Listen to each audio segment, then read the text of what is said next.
Good afternoon, and thank you for attending this resource recess.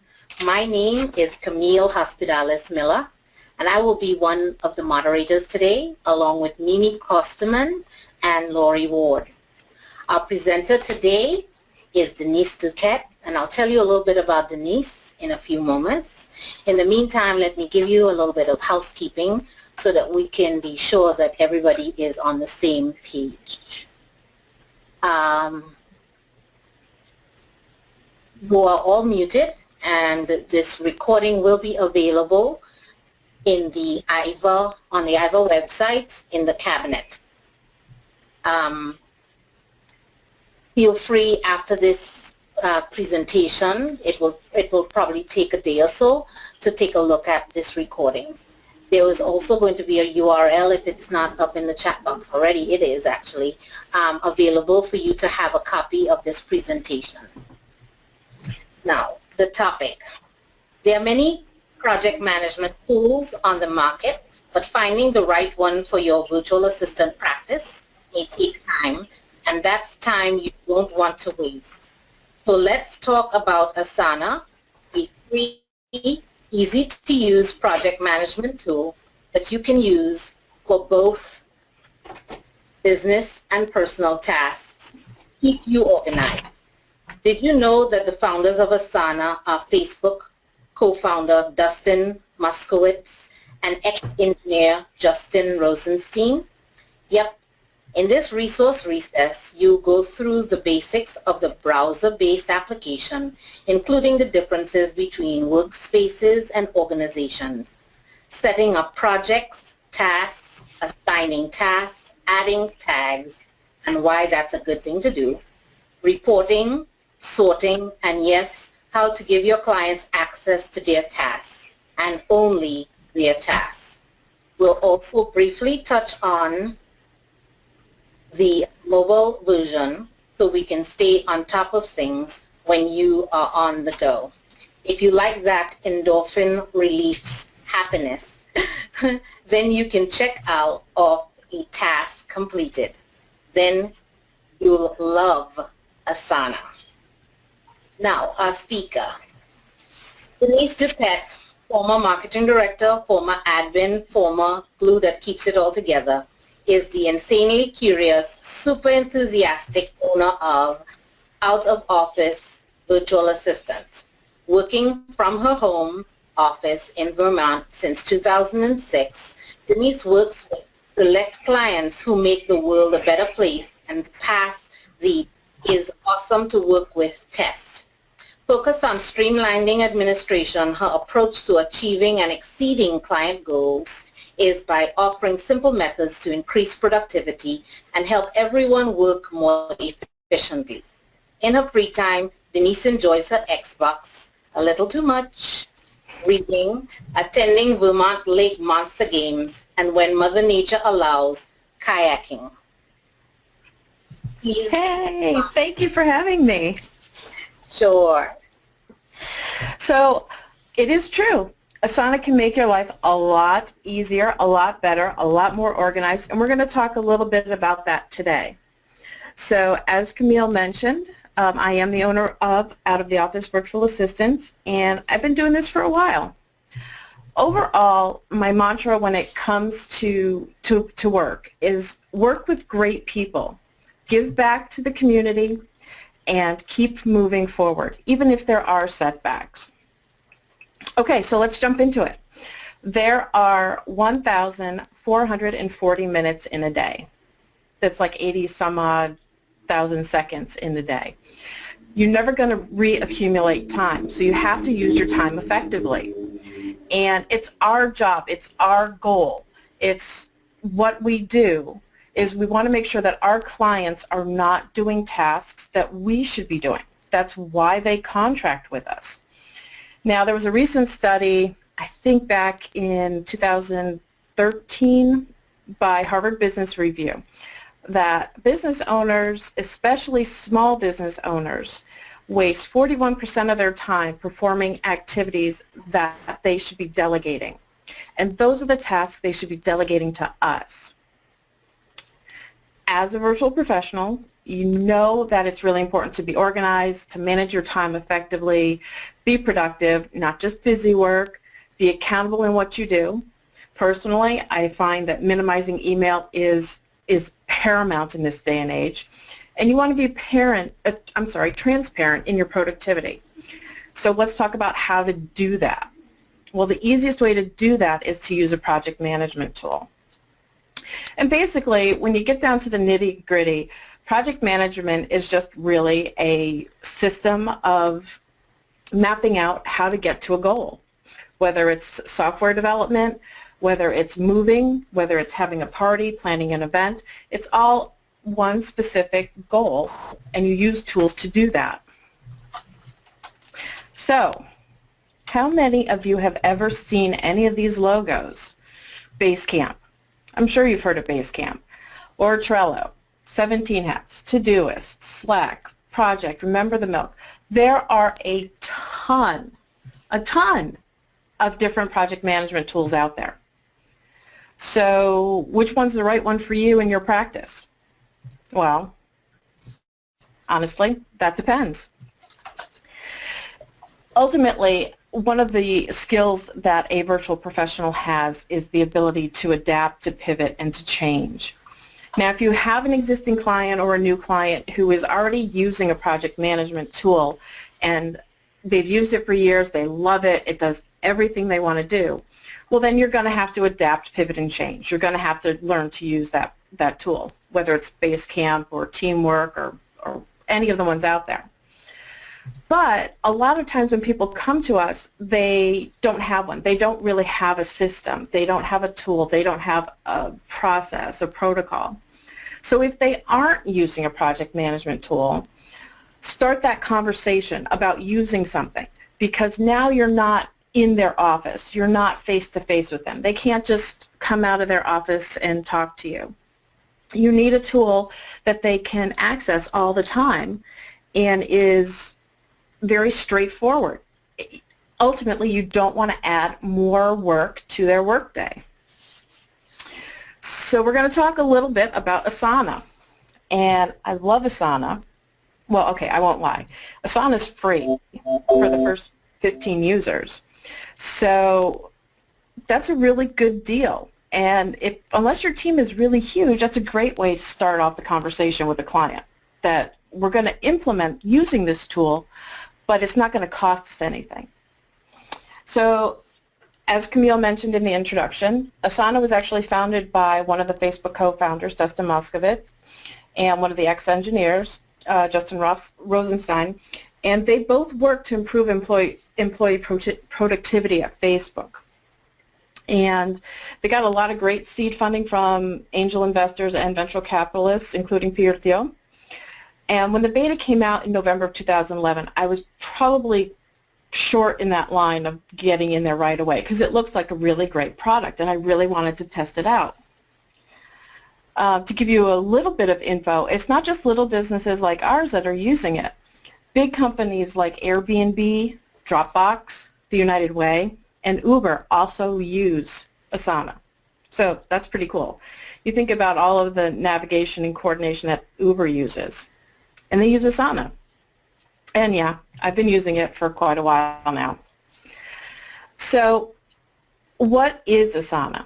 It's a multi-platform project management tool, which means that you can use it on your laptop, on your Windows or Mac PC. You can use it on your Android or iPhone, on your iPad. Now there are some variations, unlike Evernote, if you've ever been to one of my Evernote talks. There are variations between the Asana versions across devices. It's not quite the same, but over the years Asana has been working really hard to kind of make it that way. They're not there yet, but you can still do a vast majority of the things that you would do on the web-based version. And if you're looking to check out Asana and look for more information about it, just head over to asana.com. So let's get into it. Once you sign up, you got to load up all of that real basic stuff, your name, your email address, put in an avatar so people can see your pretty face and all that kind of stuff. But once you're there, it's it's really easy to see things. So back in the corporate days, when we got the new org chart, it was really great to see who reported to whom, who you went to for a problem or a question. And Asana is the same kind of way. So in Asana, at the top level, you have the teams. And you can have multiple teams. You don't have to have just one. Underneath your teams, you can have multiple projects.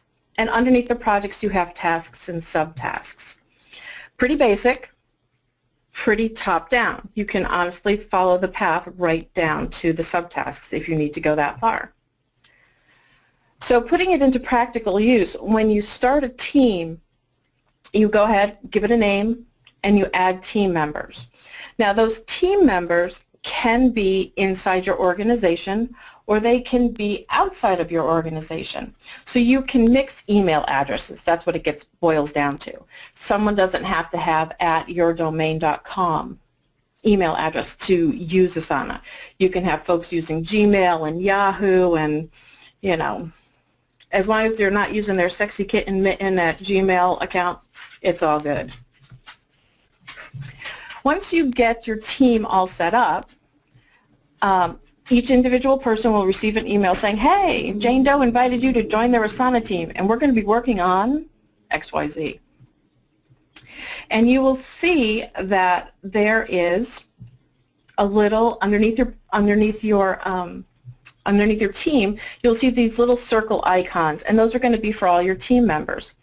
Hopefully they've uploaded their avatar picture so you don't have to blindly guess at whose initials are what, but you know. After that, now we need to add the projects and tasks.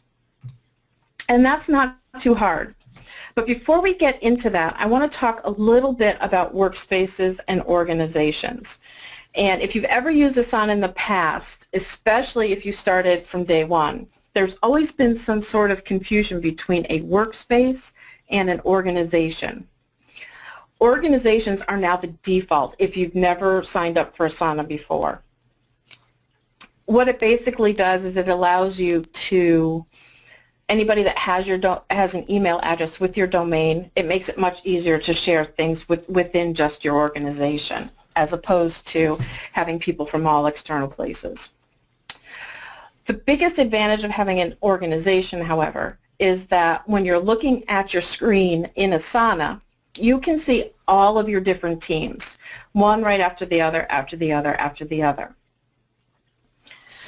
When you use workspaces, you can only look at one at a time, and you have to toggle between them. One other tip when it comes to workspaces, you can't delete them, whereas you can delete a team in an organization. You can leave a workspace, but you never actually delete it, even if you're the quote-unquote owner of that. So as a general practice, if you are invited to a workspace from someone who is using Asana, if you are done or if you really want to leave it, make sure that that you leave. If it's something that you were kind of playing around with on your own, delete all your tasks, all your team members first before leaving the workspace. So overall, the goal, set up an organization from day one. It'll make life for you a lot easier. For those of you who are following on the screen, you can see these little screenshots on the left and on the right of the screen from Asana. So we talked about toggling between those workspaces and organizations. And if you looked at the graphic on the right, you'll see how I have underneath my avatar, UFA.com and personal projects. Personal projects is considered a separate workspace. So that's where it would be. If you had multiple workspaces, they would all be listed up there at the top. Another tip, because you cannot access a workspace, you can't just flip back and forth easily between them. If you need to bulk move a bunch of tasks from a workspace to an organization or vice versa, the best method is to export it out of one and into the other. That's kind of sad, but that's kind of the way it is. So the next two slides are really a quick representation to show you the difference between the workspace view and an organizational view. And keep in mind, Asana just did a massive update on October 1st. So these are using the newest and the latest and greatest updates from Asana. If you look at the slide on your screen right now, you'll see in the top right corner, it says Test Workspace, and it's highlighted in that little green box. That is showing you what a work screen looks like. If you look over to the left, you'll see My Dashboard, and you'll see Team Conversations and Team Calendar, but you really won't see anything else. And yes, I did set this up at the last minute, so there are no projects listed. Now the next screen is going to show you the organizational view, and the org view is very different because not only does it show you my organizational name, again in the top right corner it shows you ufa.com, but you can see now that I have in the left pane, I have a team called General Tasks. I have a team called Content Writing. And actually, those little up and drop-down menus or drop-down arrows, you would see probably 5 or 6 other teams in there listed as well. So pretty basic, pretty easy so far. So again, do the organization. Okay, so let's get back to projects, tasks, and subtasks. Just remember the top-down file path. You have teams, then you have projects, then you have the tasks and subtasks located in them. Not too hard. So what's the difference between a task and a subtask? I get this question a lot. And subtasks are not that new in Asana, but they are one of their newer features. So sometimes you need a bunch of dominoes to fall into place before you can actually complete a task. I mean, on the most basic level, speaking of dominoes, think about ordering a pizza. You have to know what you want to order before you can call it in. Those dominoes need to fall before you can make that call, before you actually eat the pizza. So that's what your subtasks are going to do. Another advantage of using subtasks as a virtual assistant is that if you get hit by a bus today, God forbid, but life happens, would someone be able to step into your role for your client and be able to do the same things without having a huge learning curve? Some of the tasks that we take for granted that we just do on autopilot, someone walking into that wouldn't be able to understand that. So subtasks are a great way to kind of make a process for a task. And that way you're not writing a huge process manual or protocol to do it. So what it actually looks like is, over here on the right side of your screen, this is for a radio show that I manage for one of my clients. And I use a template task. Very handy to use because I can just copy the task over and over, and all I need to do is change the task name. But all the subtasks are still going to remain the same with each guest that I have on the show each week. So at the top, the overall task is guest name. And then you can see all these little subtasks underneath it, like email confirmation sent, received paperwork, all of those things. All of those 7 steps need to get done before the actual guest task is completed. So now I'm going to show you using the same template filled in on a regular basis. This is what it would look like. I've kind of smudged out the name so you can't see it, so sorry. Can't steal my radio show guests. But it has the guest name and the date they're going to appear on the show. Underneath that, in all these subtasks, you can see when I need to watch for the paperwork to come back, to send the paperwork over to the engineer, whether I've updated the spreadsheet with all of the information, whether I've scheduled the 24-hour reminder email to the guest, as well as a thank you email.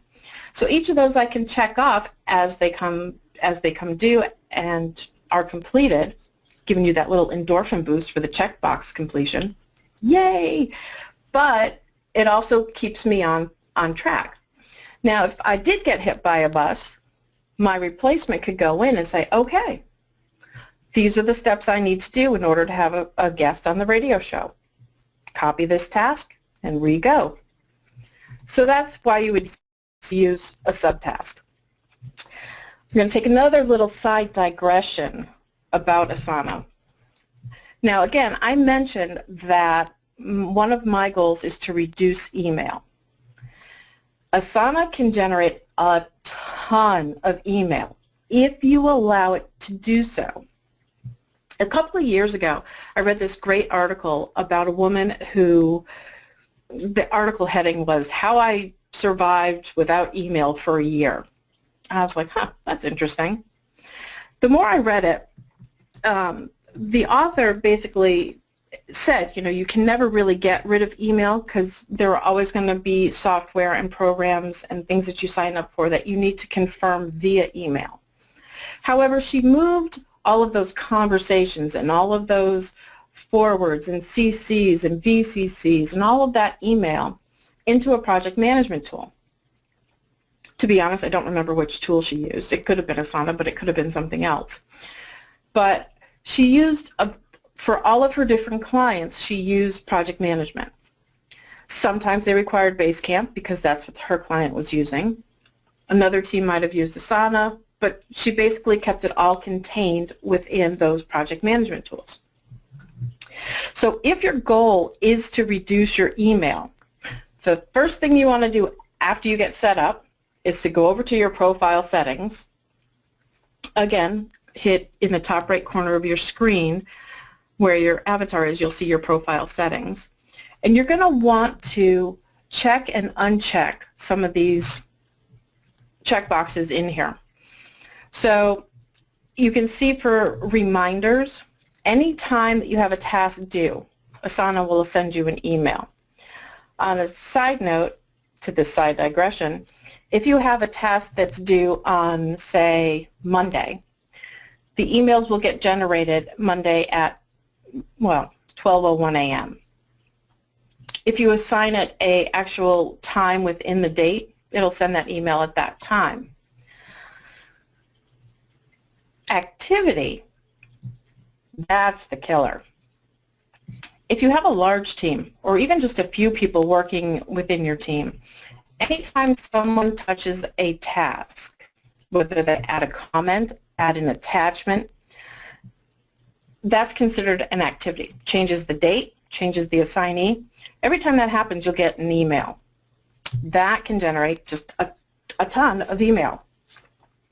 And finally, your dashboards. If there's been any big changes to a project, that would be updated. So overall, you want to really watch your email settings in Asana because it will just, all of a sudden you'll wake up one morning and you'll have 500 emails from Asana, and in order to look at it or delete them, that's just a pain. That's a waste of time. So how do you alleviate that? If you're someone like me who basically is in a browser all day and has Gmail pinned open, just open up Asana and pin it over there and just keep it open and refer to it as your day progresses. So, how do you use it with your clients? Well, first off, the most important thing to do is to create a separate team for each client.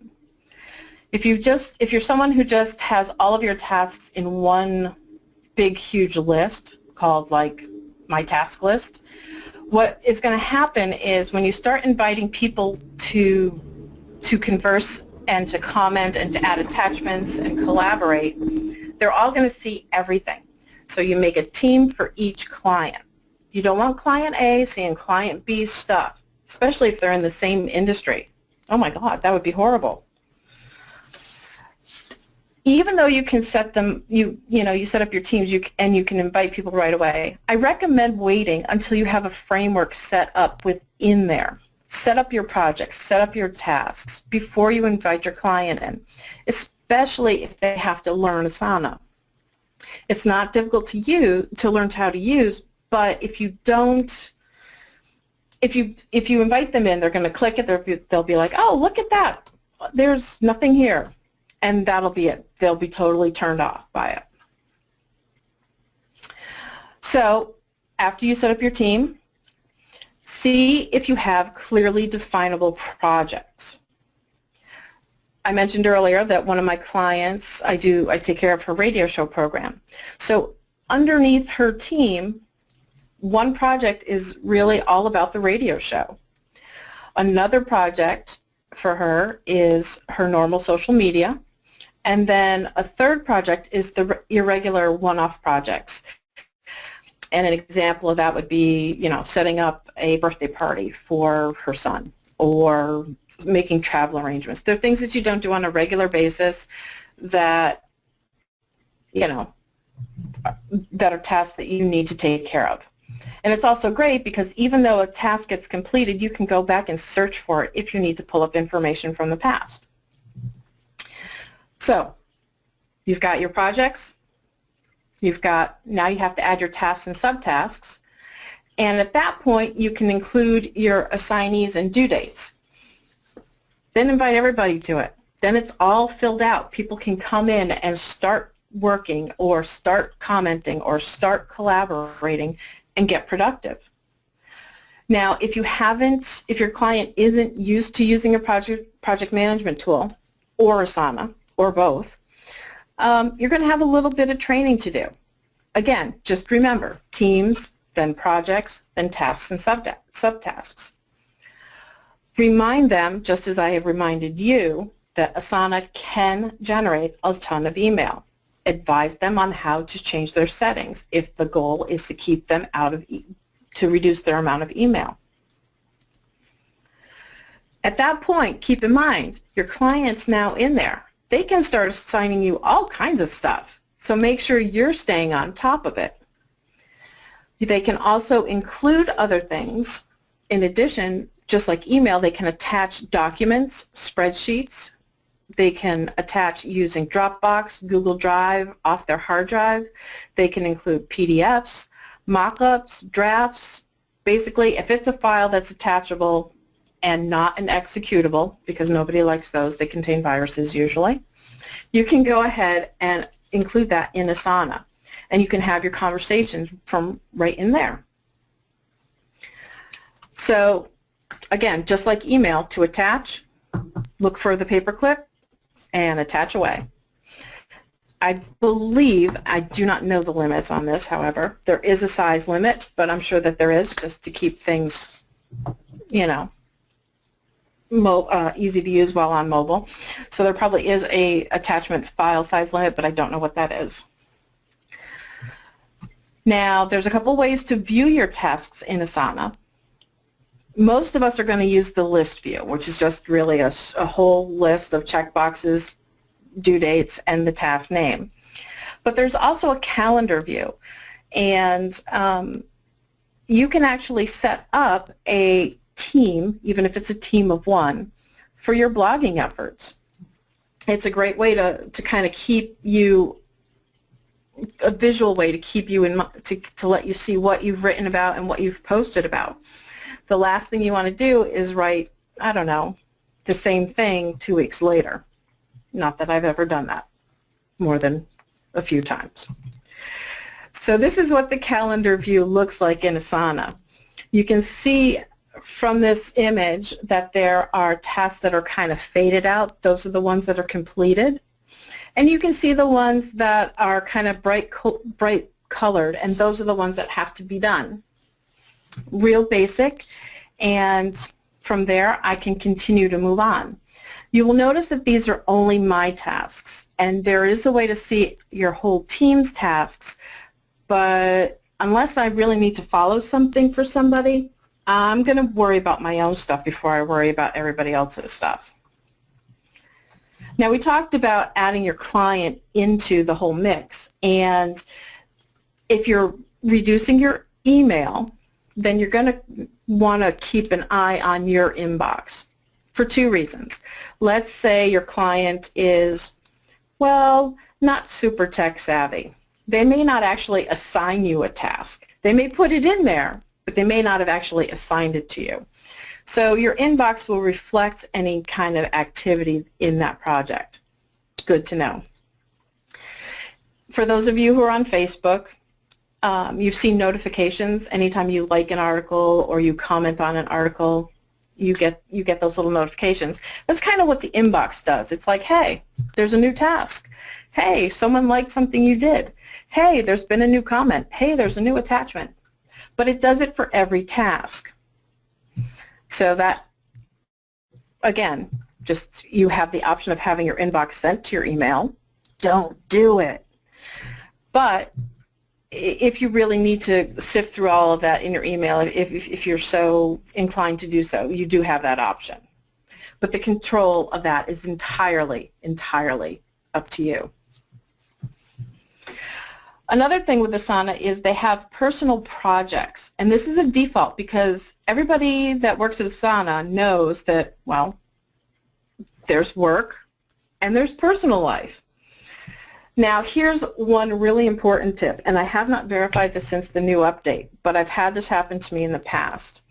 Let's say you have a new client or an existing client who is kind of new to Asana, especially if you're more along the lines of a personal assistant, where you'll be doing travel arrangements and you'll be shopping for gifts and things more of a personal nature as opposed to a business nature.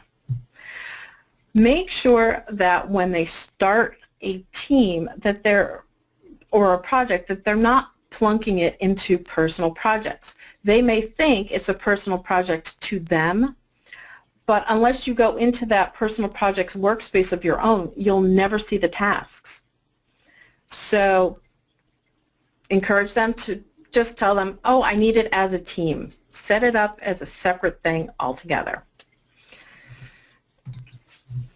One of the horrible things that I was experienced in that whole project is as I was working as a personal assistant for someone. When they assigned me all these tasks, they were in their personal projects, and I found out a lot of information about their life and their lifestyle, more than I really needed to know. We'll just leave it at that. So the next couple slides are just some random tips about using Asana. One, depending on how you view it, whether you view it as incomplete tasks versus all tasks, you're not going to see them. One way to alleviate incomplete of not being able to see stuff is to to follow the rules of always assigning to someone, always having a due date, and if possible, use tags. And tags are just like tags in Gmail. You can assign multiple tags to tasks. One example of a good use of tags is, let's say, well, I have a content writing team. So once my team has added the copy content into Asana, they've attached those text files in there. As a smart virtual assistant, I always double check against Copyscape. I have a tag called Copyscape Passed. So if I click on that tag, I can see all of the articles that have passed Copyscape and then can re-review them before sending them on to the client. It's an easy, simple way to keep track of things. Okay, so one hiccup that I have noticed with Asana is if you're attaching files from Google Drive, make sure you double check your permissions, you as the user uploading them and attaching them to Asana. Make sure that they can be seen. Sometimes I've gone back a couple of weeks after something has been uploaded and can no longer see it because the permissions have been shut down. So just double check those things. If you're working with someone for the first time in Asana, just say, hey, can you verify that you can actually open this document or this spreadsheet? Let's see, what other good things? Oh yeah, following. That's a big one. So let's say you're working in a large team and someone assigns you a task. Let's use a basic example. So talking about content writing. So let's say my client assigns me a task to write an article about co-working, chock full of statistical information. Okay, so I'm going to have my research team go and do that information. They're going to go find those statistics that I need. Once they have that information and have given it to me, then I'm going to work with the writers of the team to actually write that article piece. My statistic research person really doesn't care anymore about that task. But they will still continue to get updates in their inbox via the Asana inbox, not your email inbox, of changes to this task that they really don't care about anymore. So down at the bottom of those kind of tasks, the user has the option to unfollow it. So at that point, my research person would say, you know what, I'm done. I don't need to hear about this, look at this anymore. I'm going to unfollow that task. So that's certainly an option, and it'll reduce, again, your inbox in Asana of things to read through and sift through every morning. New to Asana, with this new update, you can export Asana tasks, but you can only do it at the project level. So you can't export a whole team's worth of projects and their tasks and subtasks. You have to do it at the project level. So if you have 20 projects within a team, then you would need to export each one and then import them in. One total nerdy tip, color code your projects. You can choose a highlight color in Asana by mousing over the project to the right of the project name. Match that to be the same color that you use for that client, either in Google or Outlook Calendar.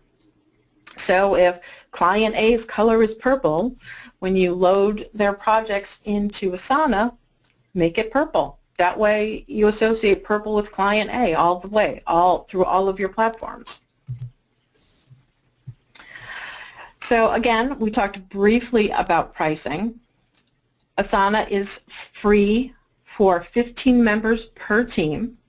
You can have multiple teams, so each team is a separate entity as far as Asana is concerned. But if you do exceed that, it's $10 a member per month. Pretty basic. I'm sure companies like the United Way and Uber, which have a tremendously large base, they have special pricing, and Asana does allow you to contact them if you need customized pricing. But for overall, very inexpensive. We like free. Another thing, if you're one of those kind of automation freaks that like Zapier and IFTTT, which is short for if this, then that, you can actually connect Asana and do all kinds of really cool things. You can totally earn your Nerd Alert badge. So what I do is I have a Zap to pull my blog posts, the title and the content, and it writes it to my it pulls the title and it writes it to my Asana calendar. And then I use IFTTT to grab the content and shove that into a special folder of, here's a blog post I wrote. That way, if at some point I actually wanted to export all of those HTML files into an ebook for someone, I could do that. Yeah, I have a Nerd Alert badge. I'm proud of it.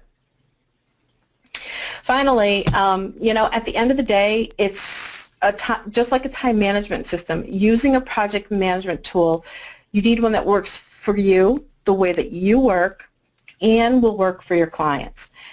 Once you find that, you need to commit fully to using it.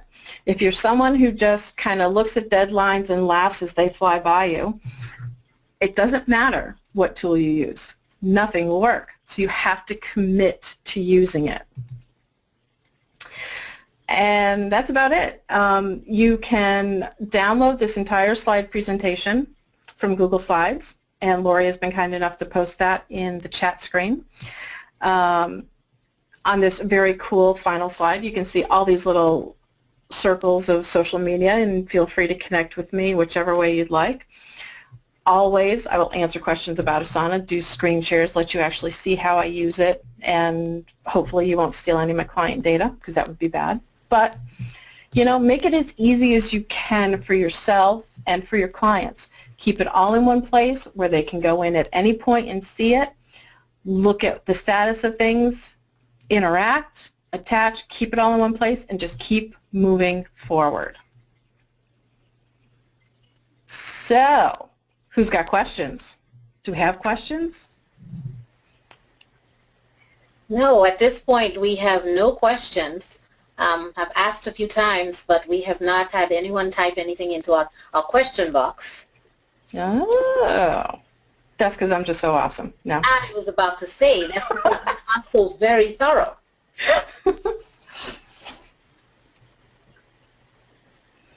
Okay, here I am. Okay, we have a first question, and it's come from Jan Whiting, and Jan is asking, I am still confused by organizations and workspaces. Okay. Hey, Jan. Good to hear from you. And now, just to let you know, we've got 2 additional questions. So she said hi. Actually, Huguette, I hope I'm not butchering your name, but she thanked you for the presentation. And can you show an example?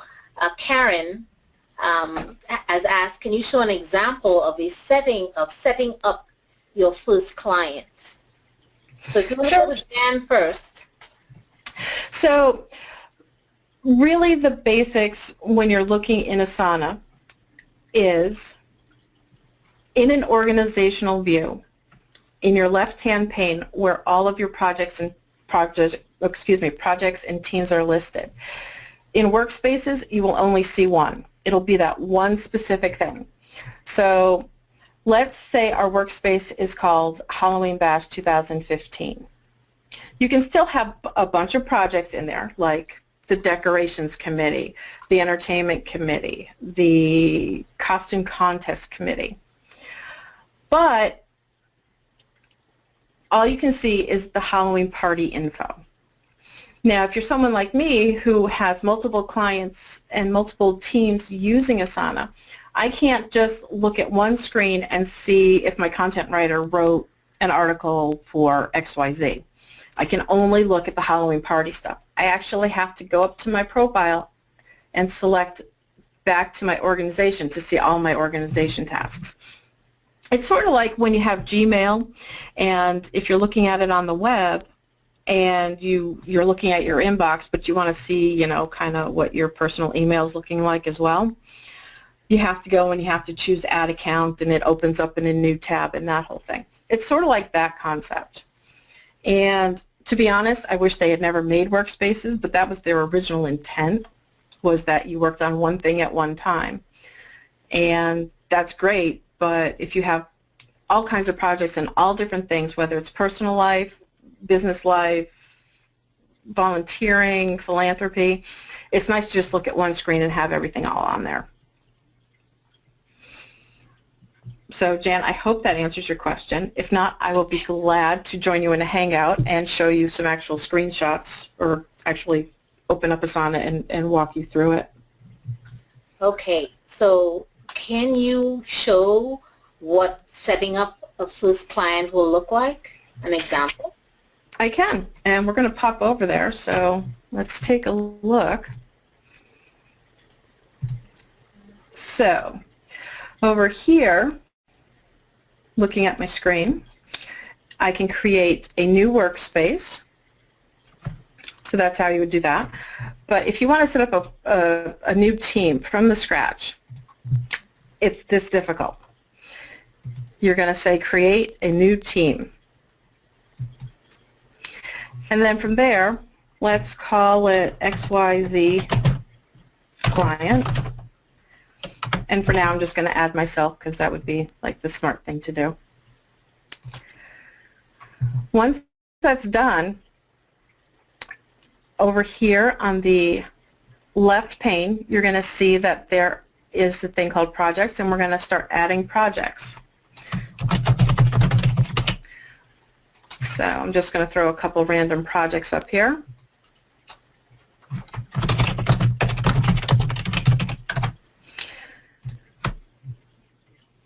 Once you've got your framework and you want to invite your client in, you're just going to hit the invite people in, type in their email address, and then they will appear in here. So let's say we need to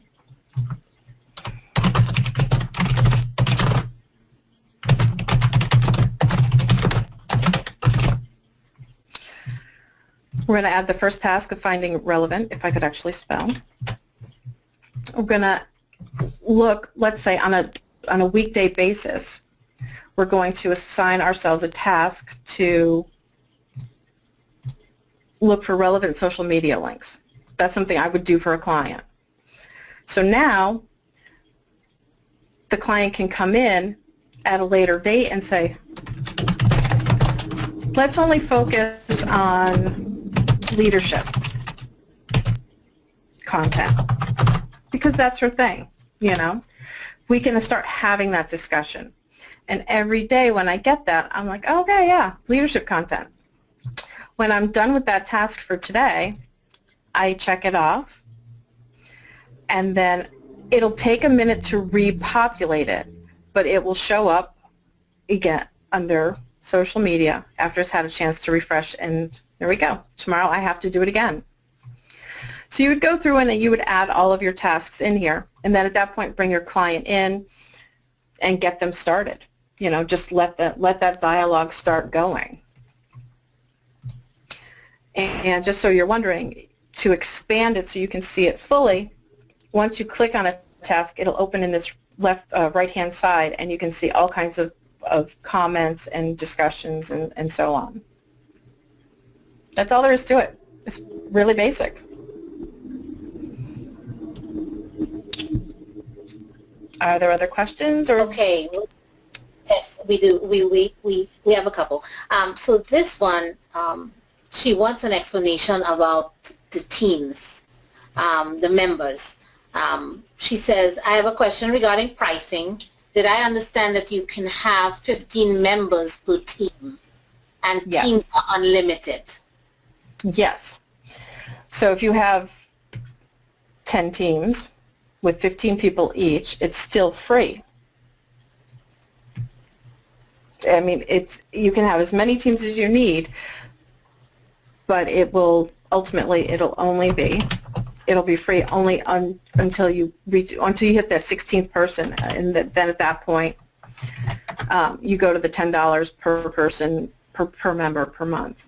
So okay, she's good with that now. Okay, so then the next question, it's a two-part, I think, question here. It says, Yep. how do I work with a client that sent me an invite to Asana when I already have an Asana account under the same email address? Can I have more than one account, or is the client's project now on my Asana account? if both the client and the assistant are both organizations, and we're going to assume that they are because Workspaces is kind of on the way out, then yes, it'll appear just in the left-hand pane like all of your other projects. So like, for example, here on mine I have general, content writing, editorial, XYZ. You would see their team listed somewhere at the bottom. And one thing about Asana's lack of alphabetical ordering, your projects are listed, your teams are listed not in alphabetical order, but in by date of when it was added. So if you have a new client adding you to Asana using your virtual assistant practice email address, it'll appear at the bottom of your list of teams. And you do have the option of actually setting up different email accounts within your own account, your own Asana account. For example, when I look at my personal projects, those actually go to a different email address. They don't go to my work email address. But again, that's really all up and controlled here in your profile settings. Okay. We'll take this question. It says, it seems I am under Workspace. How do I get out of that section to the part where I can add teams? For people who are on the older, well, not the older, has signed up previously in Asana, all you need to do is write to their support division and to their support email address and say, I want to change to be, xyz.com, to your domain. And it takes about, 2 hours or at least it did when I did it, and that was some time ago. It takes almost no time for them to switch you over to an organization. Okay. And these, really quick. Okay. I'm sorry. These two questions, you could probably answer them back to back. One is, are Teams unlimited? And the other is, do you have to set up an account for each client? So you can have an unlimited number of teams. To stay within the free plan, each team can only have 15 members. Otherwise, then you move up in pricing. What was the second one? I told you I'm scatterbrained. Twice. I can't remember the second one. You have to set up an account for each client. You need to set up a team for each client. And I'll just show you a quick reason why. So this is just my editorial calendar, but you can see that there are 2 people listed here. If you don't set up separate teams for your clients and you just have it all basically in one place, then all of these people that are listed with these little circles here can see everything. So you're going to set up a different team for each client. They can all use their normal email addresses. You don't need to use the email address that they provide you as their assistant or anything. You can still use, you can keep it all together. But team equals client. Okay. And I think that's the end of all of our questions. It is just a couple of minutes to the top of the hour. Thank you so very much for such an enlightening presentation, Denise. It has been fabulous. Thank you for having me. Absolutely. Thank you to all of our moderators for being online and for IVAA allowing us the opportunity to share this information. You guys have a wonderful day. Bye-bye.